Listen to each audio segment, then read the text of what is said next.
Today's show sponsor is Sienna Dawn Media Integrated Marketing Agency. Sienna Dawn Media is more than just a marketing agency. They're your partners in progress. Their mission is simple: to alleviate marketing bandwidth, allowing creative business owners to focus on what they set out to do: create. Sienna Dawn Media empowers creatives to thrive without the burden of managing their own social media and marketing campaigns. So if you're ready to set sail toward new horizons, let Sienna Dawn Media chart the course and steer your business toward success. Visit siennadawnmedia.com. Blah, blah, blah, blah.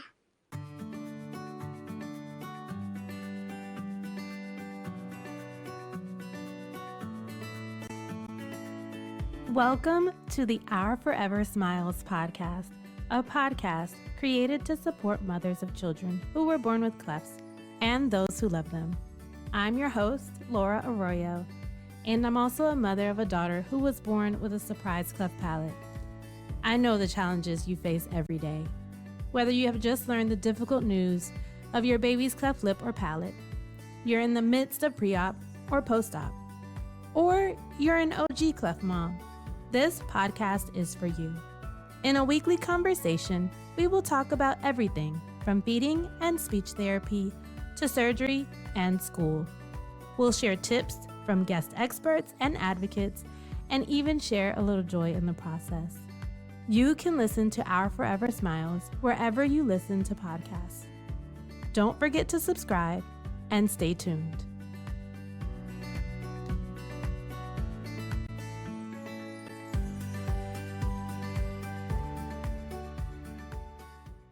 Hello, and welcome back to the Our Forever Smiles Cleft Mom Diaries and Support podcast. I am Laura Arroyo. Before we jump into this episode, I'd like to invite you to join this community to hear conversations with other cleft moms. All I want you to do is click on the follow or subscribe button. I love your support, and it's incredible to see us all come together, and we are just getting started. I can't wait to go on this journey with you, so thank you so much for subscribing. We have so much in store.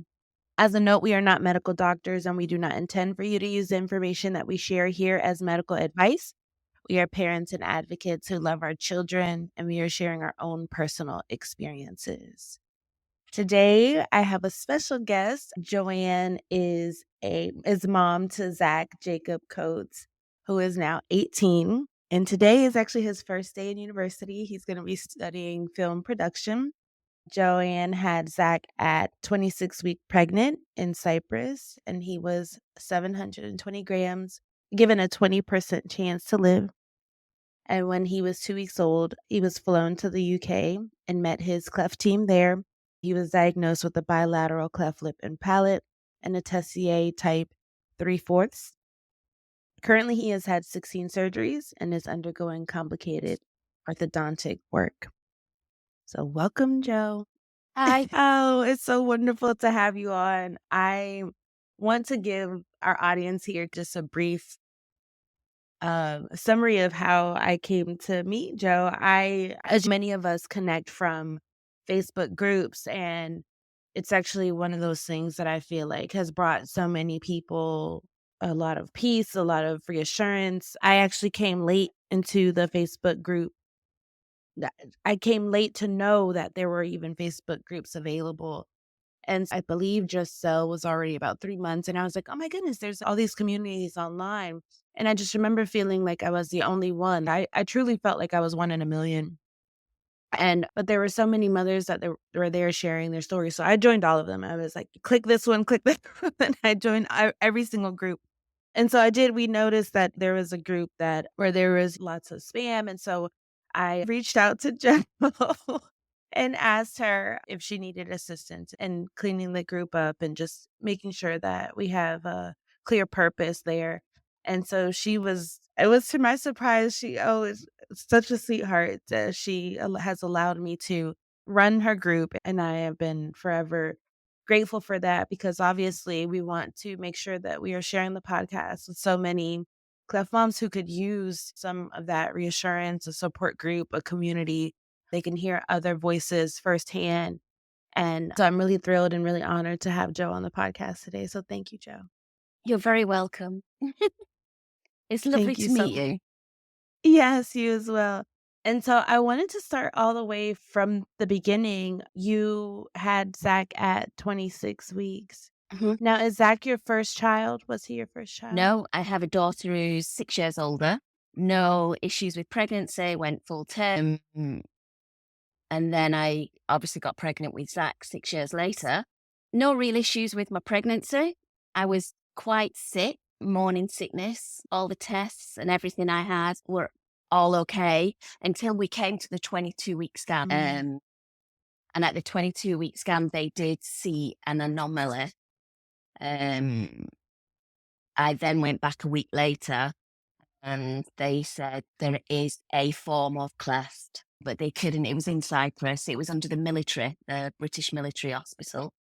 They couldn't tell me anything else. But from that point, I was 23 weeks pregnant, I think, then going into 24 weeks, I started to have high blood pressure, protein, the onset of preeclampsia, basically. Hence, at 26 weeks pregnant, I'd gone to the hospital for an appointment, just a checkup, antenatal checkup, and I got rushed to Nicosia, which is the capital of Cyprus, purely because they had the only NICU unit. Obviously, I was only 26 weeks pregnant. They did lots of tests, and it was determined that I had to have an emergency C-section because the placenta had stopped working.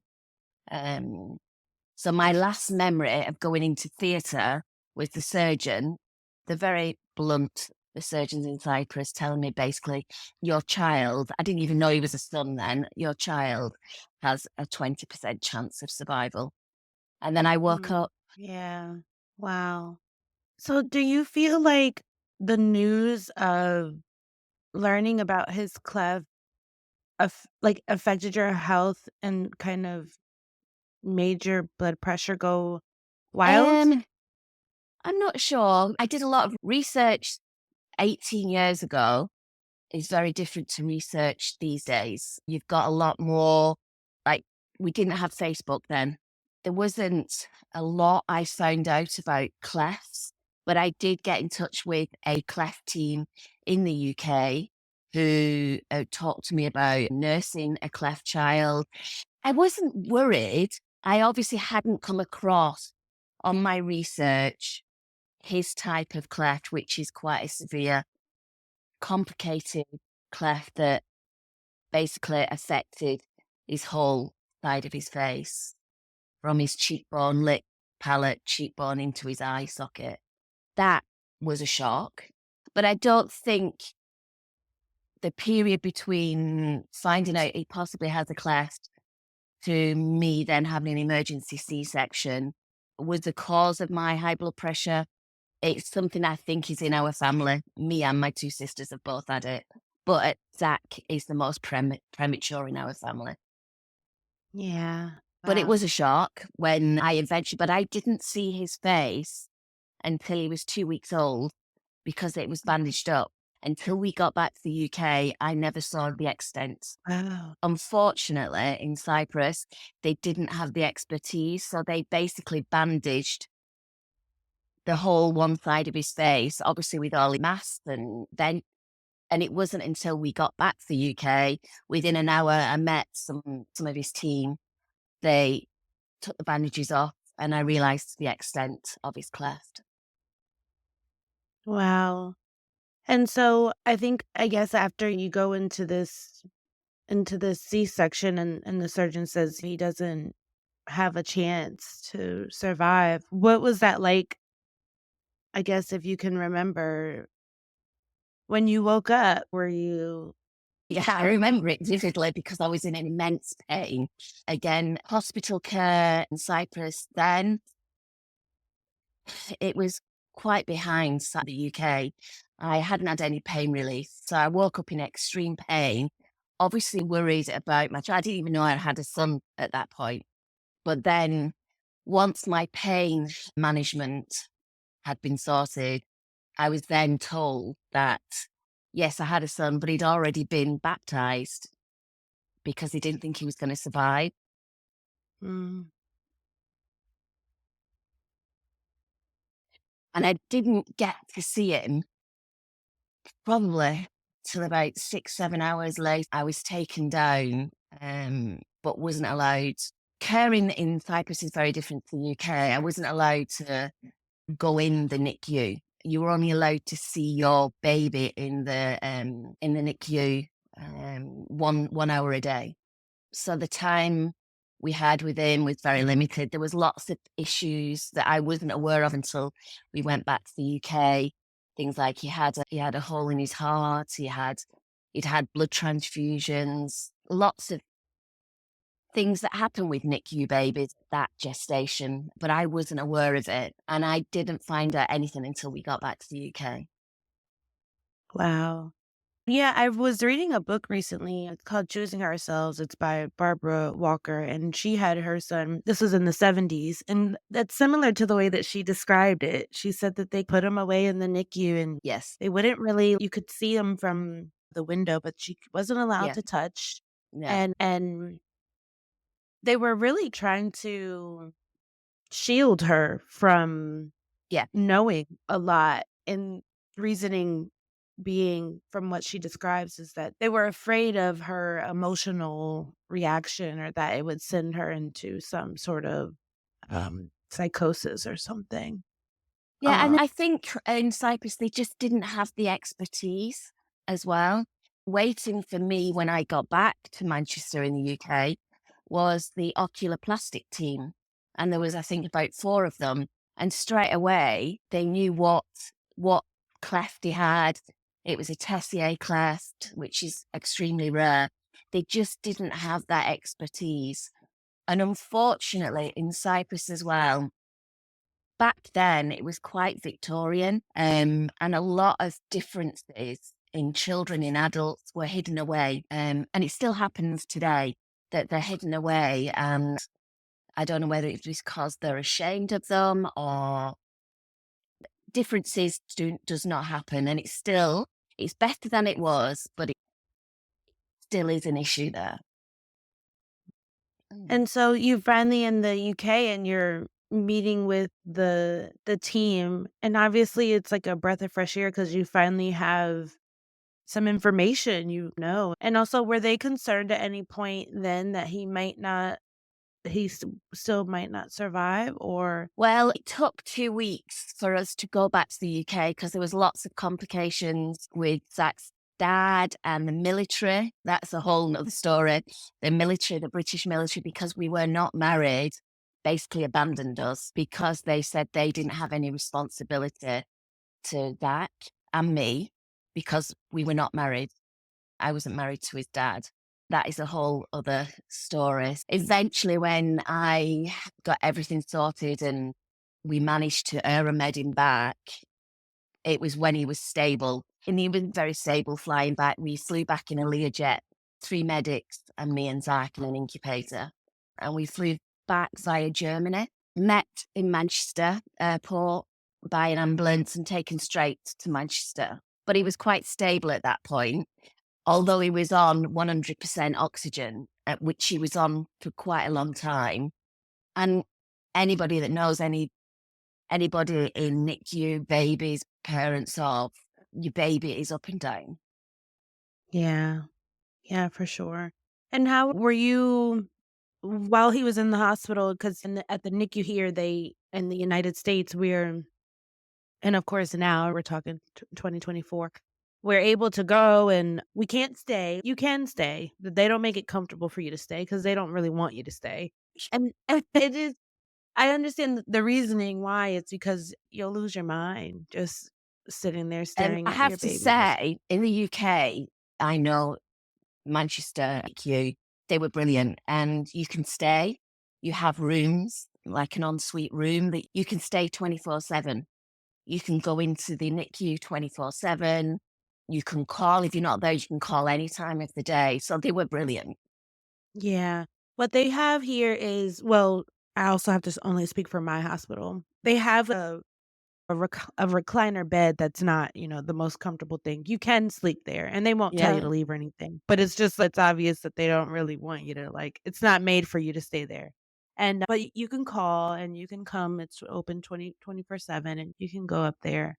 But they do when your child first gets admitted, they say, "You're welcome here, you're welcome to call, you can stay here," but they say, "Try to go home and get some rest, though." Mm. And once of course so me, when Giselle was born, I was a first-time mom, and I'll never forget one of the nurses told me, she said, "Honey, you need to go home and get some rest." And she goes, "You have the rest of your life to take care of that baby." And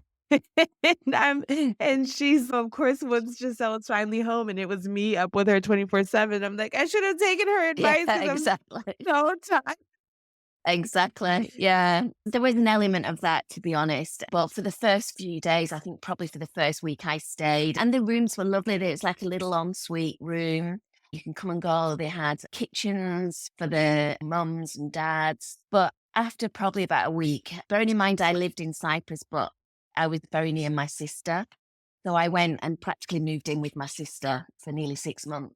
But I did spend a lot of time at the hospital. Even when I didn't sleep there, I would go first thing in the morning all day, especially when I could start to do his care. At some Oh, point, yeah. you start to do the care. And they encouraged the kangaroo care, which we were not allowed to do in Cyprus. Yeah. That would have been a dream if I could just stay there, yeah. I just it makes me emotional thinking about it, but I'm still, sorry, get emotional 18 years later. yeah, I can imagine it's the moment that you realized that you could start doing his care. What was that feeling like when you were brought in to his care? It was literally, I would say, within a couple of hours, I got to hold him. See, it still makes me emotional Yeah. because for 2 weeks, I wasn't even allowed to hold him, to properly see him or anything. And then within two hours, I got to hold him. But at that point, I thought it was because he was about to die. Mm. So I thought you took him out, lying down my top. And I thought it was because he was about to die. But he was there for about 3 hours. So it was lovely. Sorry, I do get upset Yeah. every time I talk about it. Yeah. But from then on, from instantly, I was allowed to then care for it little bits at a time. Just clean his face. First time I was able to change his nappy. Then I got involved in his tube feed. So it was little by little, but it just becomes your life. Yeah. Yeah. Yeah, no, I remember myself just being so nervous. I was worried It's, that I was gonna break something or that I was it's gonna quite do it overwhelming, wrong. isn't it? Because you've got all these sounds and monitors and nurses and doctors, and it's quite overwhelming. Yeah. So after a while, were you able to finally bring him home? It was probably, I think, about 5.5 months old before you get discharged. And because he was in, I don't know about the States, but in the UK, in NICU is in 3 stages. So you're in the intensive care, then you're in special care, and then you're in about ready to go home care. So it's 3 different wards. So he moved out of intensive care into special care. And the problem with that, because his cleft was so open, he went from a ventilator and he'd been on full oxygen for a long time. They kept trying to up and down. He couldn't go on to CPAP, which a normal baby would go on to CPAP because of his cleft. So they had to put him into basically a bubble with oxygen, like ambient oxygen. Mm. But he did really well. And then he was in there for about 3 weeks, I think, and then went into to going home. But before you leave NICU, one of the reasons they have the rooms as well is you have to, especially because that was being discharged on tube feeding, you have to spend a whole kind of 24 hours on your own with your baby, knowing that you've got the care there, but basically being a mum on your own without the Mm. monitors, which is a massively scary thing because you've constantly got the monitors on, heart rate, is saturations, and then you're in this little room, which is lovely, but you're on your own. And just because I'd had to learn how to do tube feeding, I had to make sure for me and for them and for Zach that I was okay to take him away from the hospital. So that was a big thing. Yeah.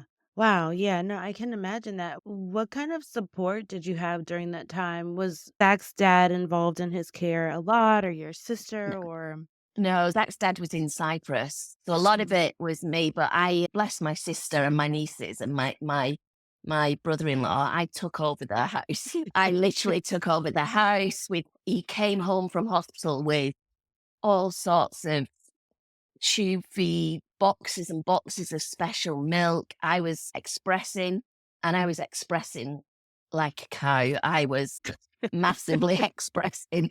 And she literally had to throw food away out of a freezer because I was just filling it up. Because as a mum with a baby in NICU, as probably you, one of the things you want to do is give your child your milk.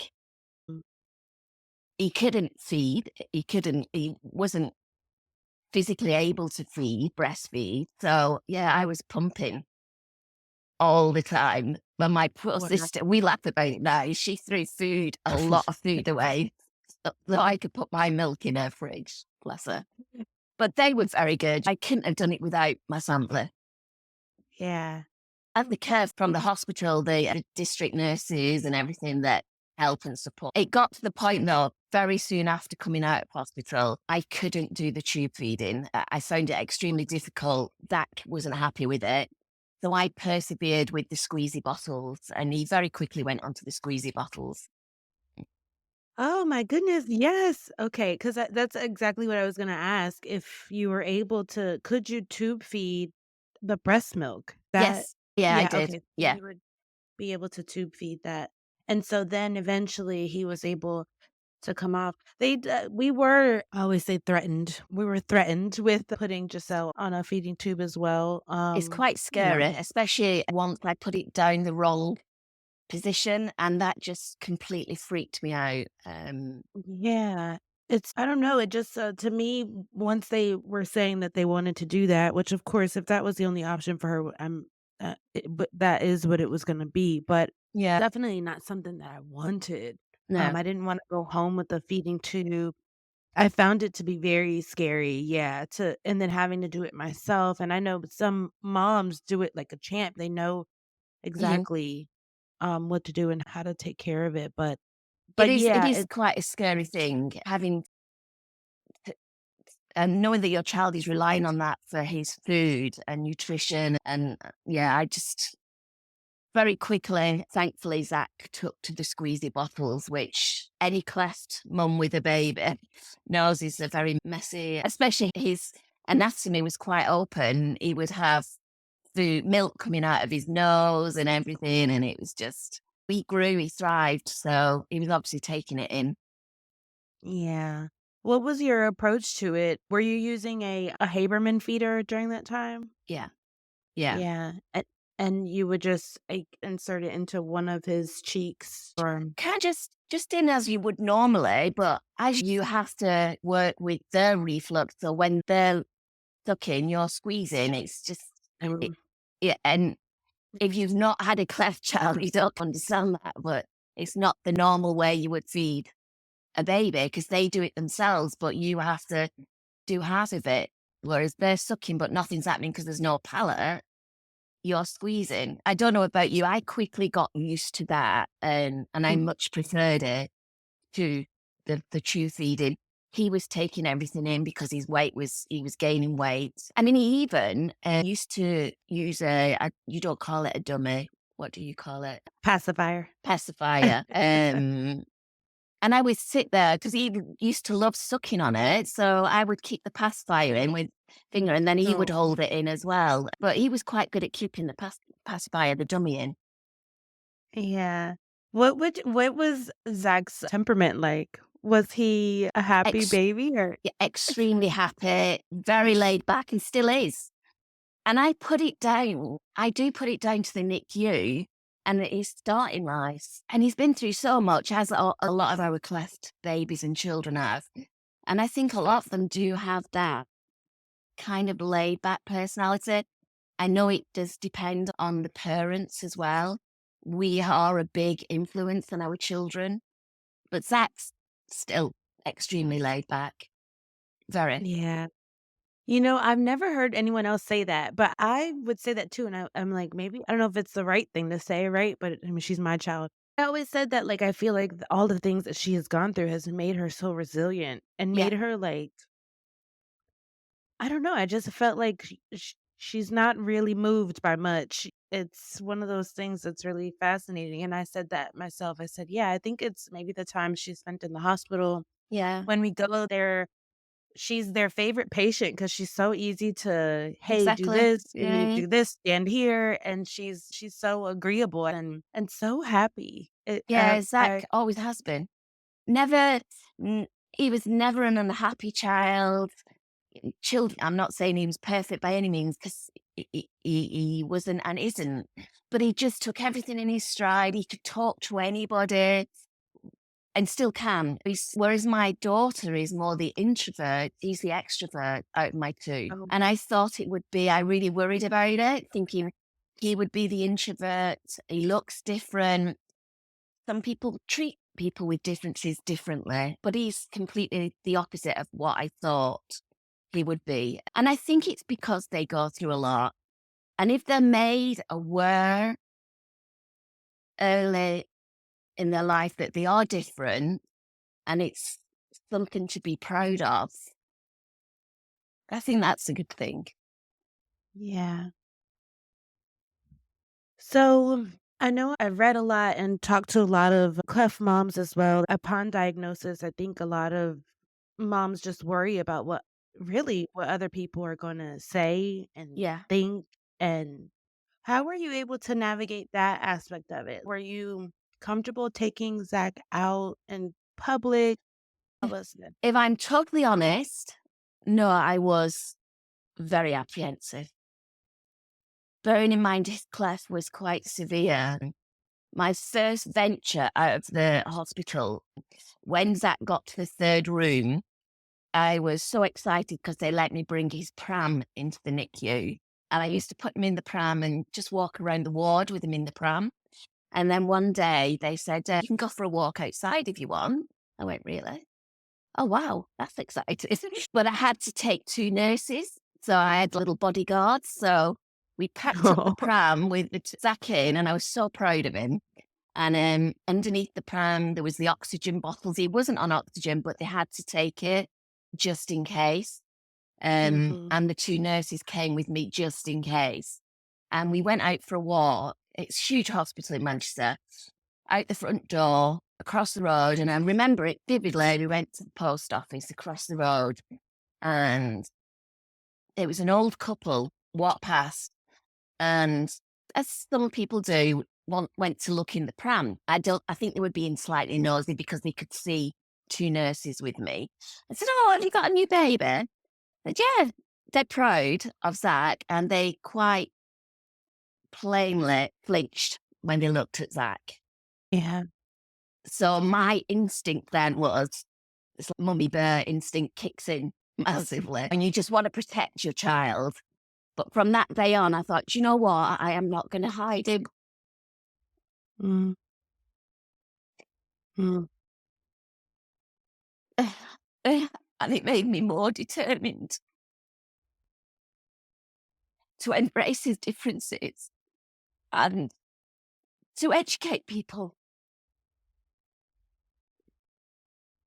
Just because they look different, you shouldn't treat them any differently. Sorry. No, you're fine.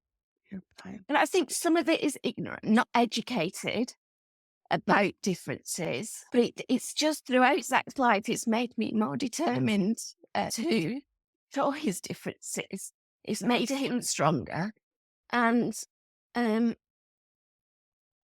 I think over the last probably 10 years, more differences. And people are not as cruel. A lot of people in Cyprus, where people with differences are hidden away, because Zach, we went back to Cyprus and he grew up and went to school in Cyprus.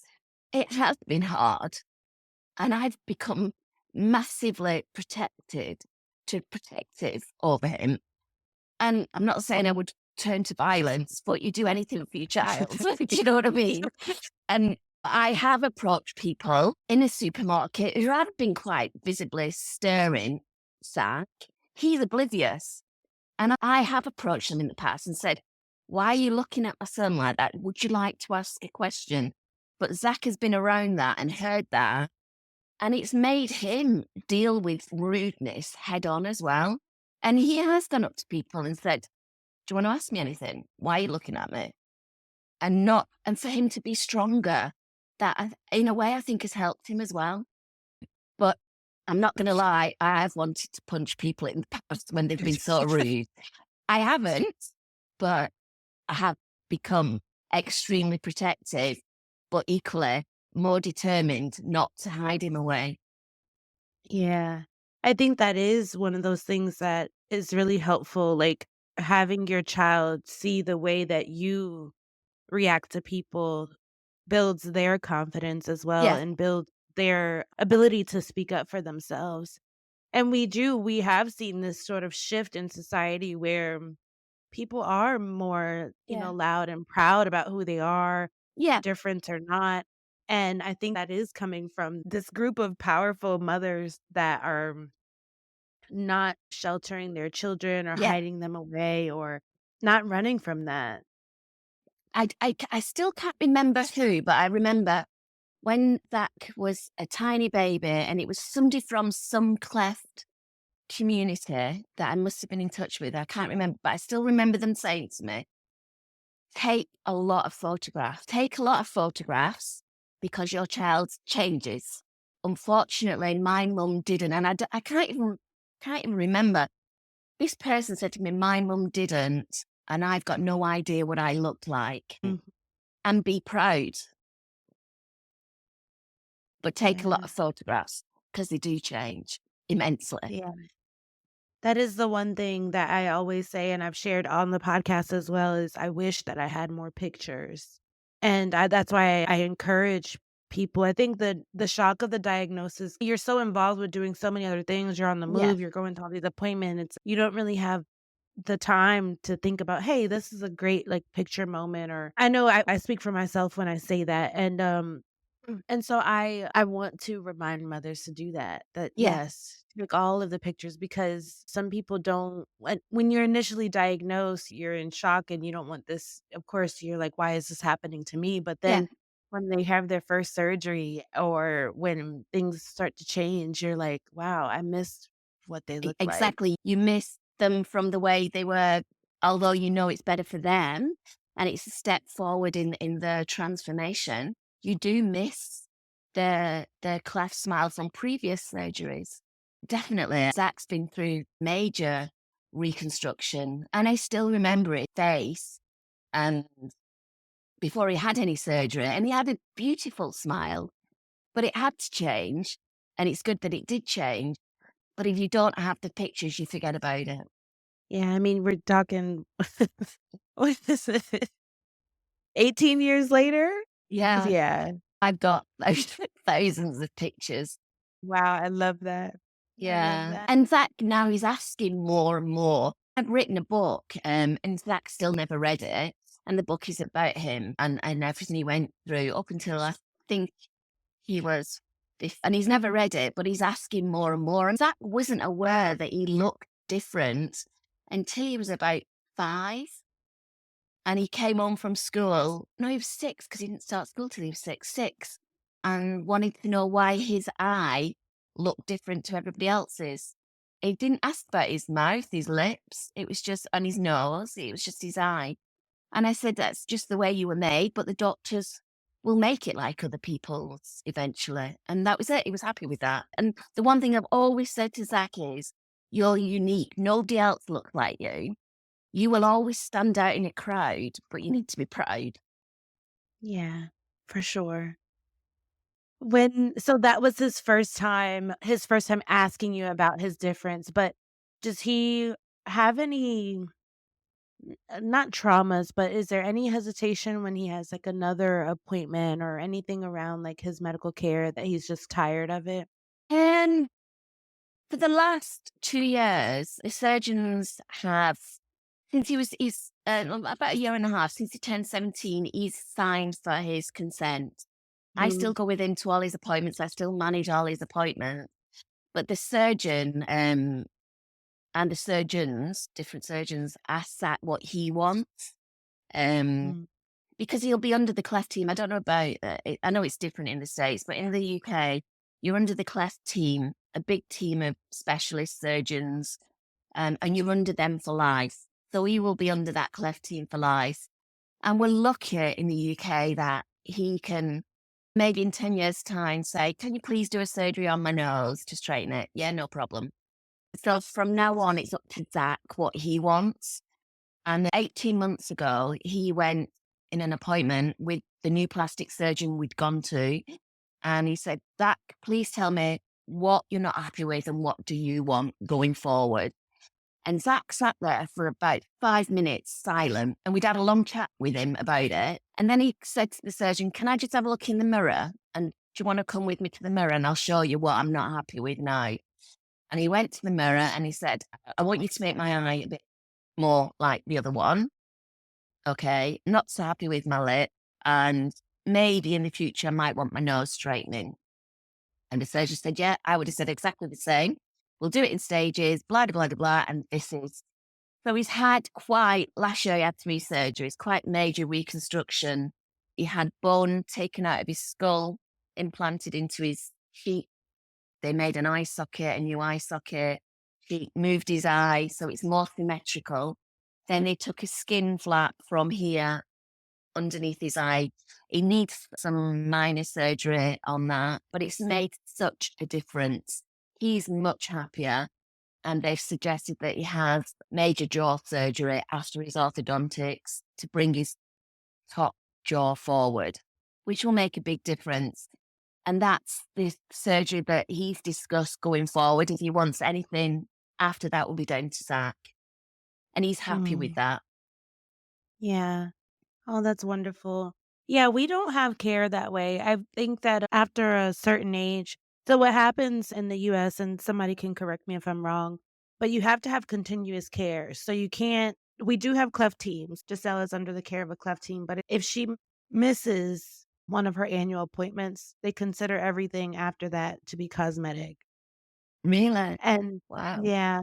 And so the it's really stupid, to be honest with you, but so even if there's nothing wrong, you still wanna go to that appointment Hmm. because, or even if you don't wanna have any surgeries or you're feeling comfortable, you still have to go because who knows, 5 years from now, you may want something or you may feel Yeah, differently about something, and so it's really a little bit of a mess, and even still, we still have to fight with insurance companies I know. to cover the costs. We're extremely lucky in the UK that we don't have that. Um, and the NHS in the UK have been brilliant for Zach. I cannot from the NICU to the Cleft team, they've been brilliant. And I do know it's a lot more difficult for you and everything you have to deal with. And then you've got that on top of it. That's extremely frustrating, I guess, but stressful.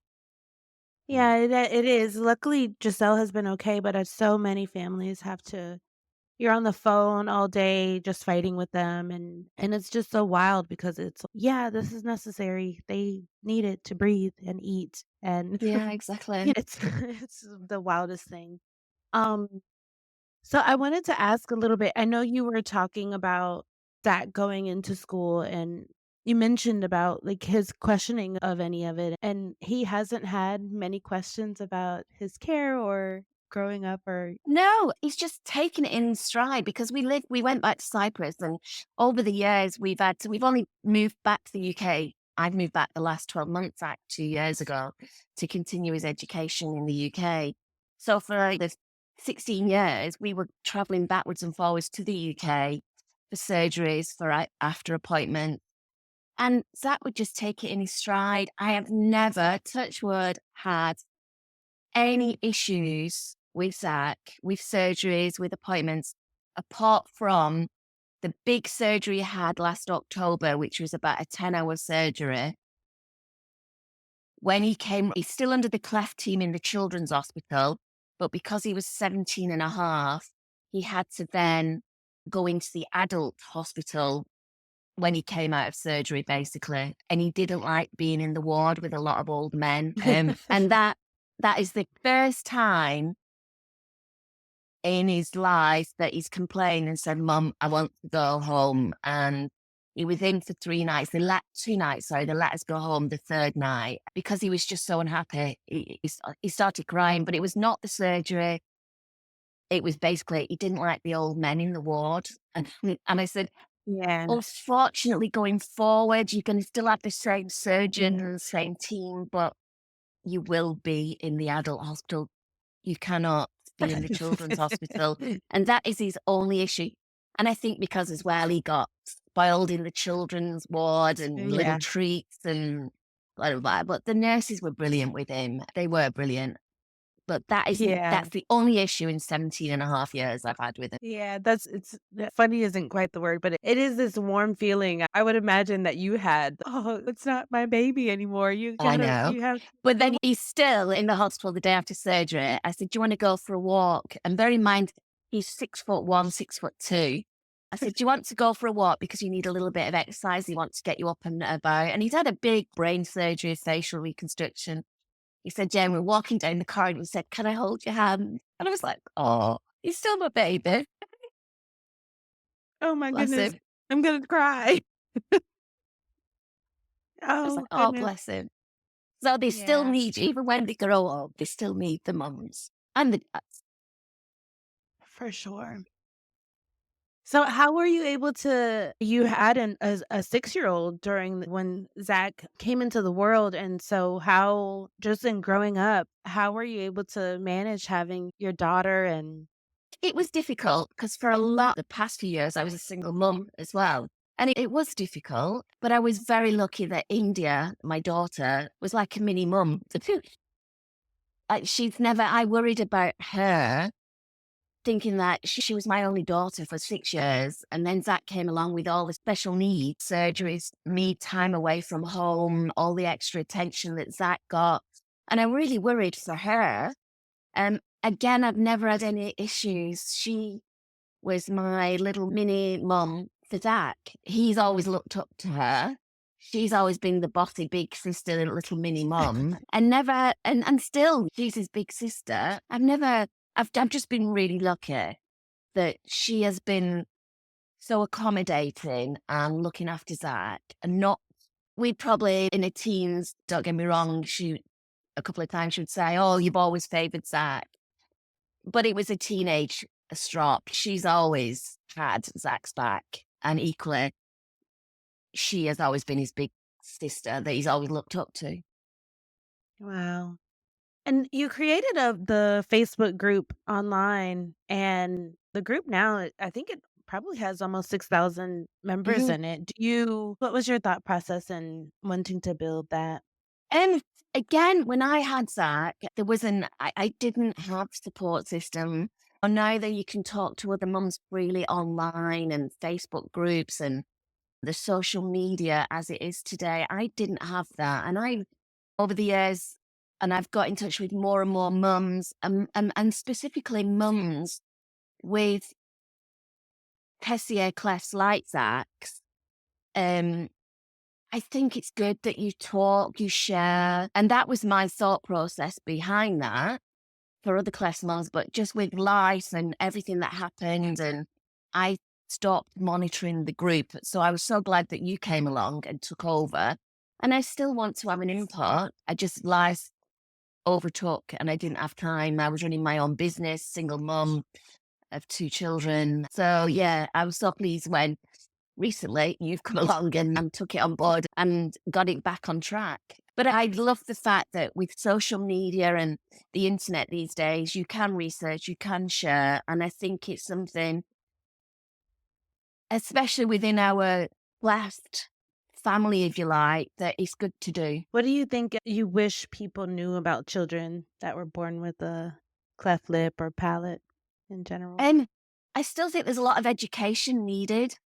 People can correct me if I'm wrong, but it's the biggest birth defect. Defect, probably not the right word.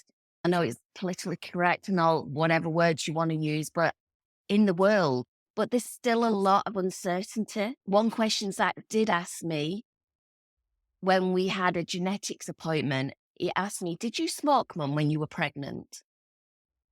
Because he'd read somewhere that a cleft, because a mum smokes. And I Yeah. said, "No, I've never smoked, Zach. You know I've never smoked."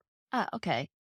And that was it, forgotten. But it's something he'd read and wanted to understand how he'd got his cleft, why he'd got his cleft. And we still don't know. We've had intense genetic testing. They don't know why. Yeah.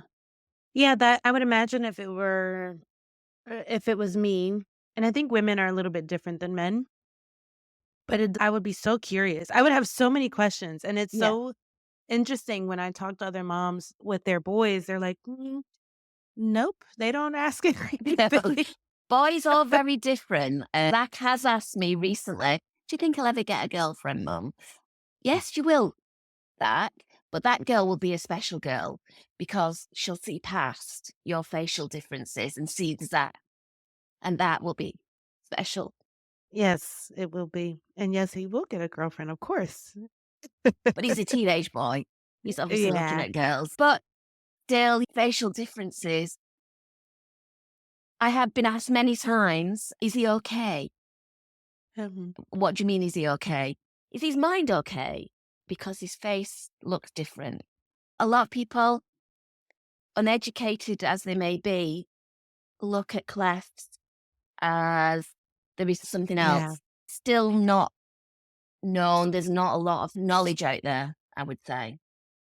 yeah. And that's down to cleft people educating other people on it as well, I think. Yeah, for sure. Hopefully, the podcast is doing that as well. But what in all of the things that you've been through and that you've gone through, what has been the hardest part of it? People's reactions when he was little. And that's, I probably wouldn't have come across that so much in the UK.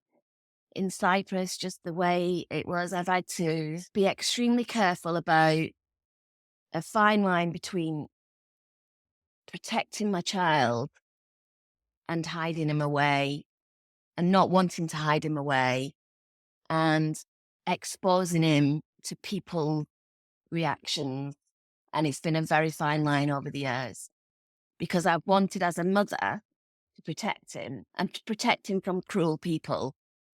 But equally, I don't want to hide him away and I want him to be proud of his cleft and the way he is because that's just the way it is. He's not going to change.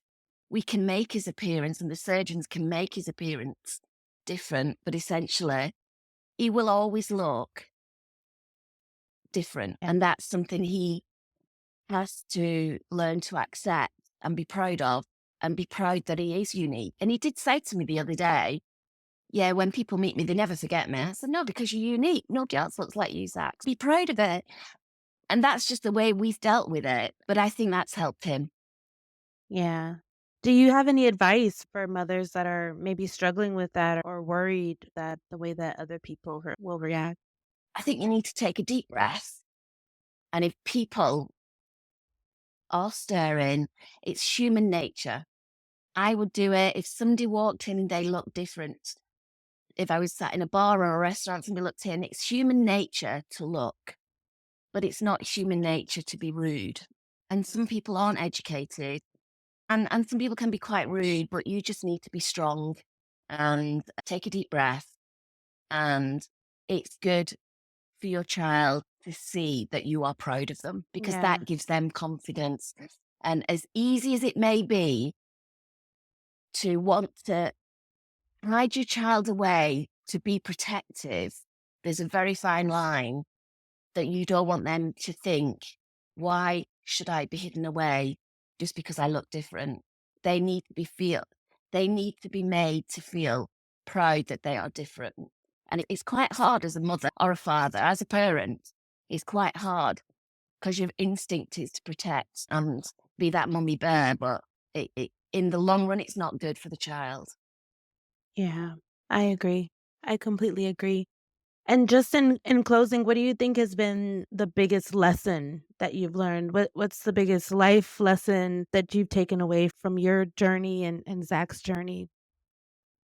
I think it is on what we've just discussed. It's been a long, hard journey over the putting Zach out there in the public domain.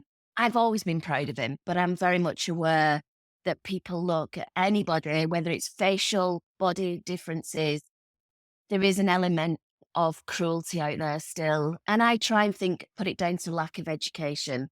But my biggest lesson is, and thing that I've learned over the last 18 years is he was different for a reason. I, I'm proud of him and I want him to be proud of himself. Yeah.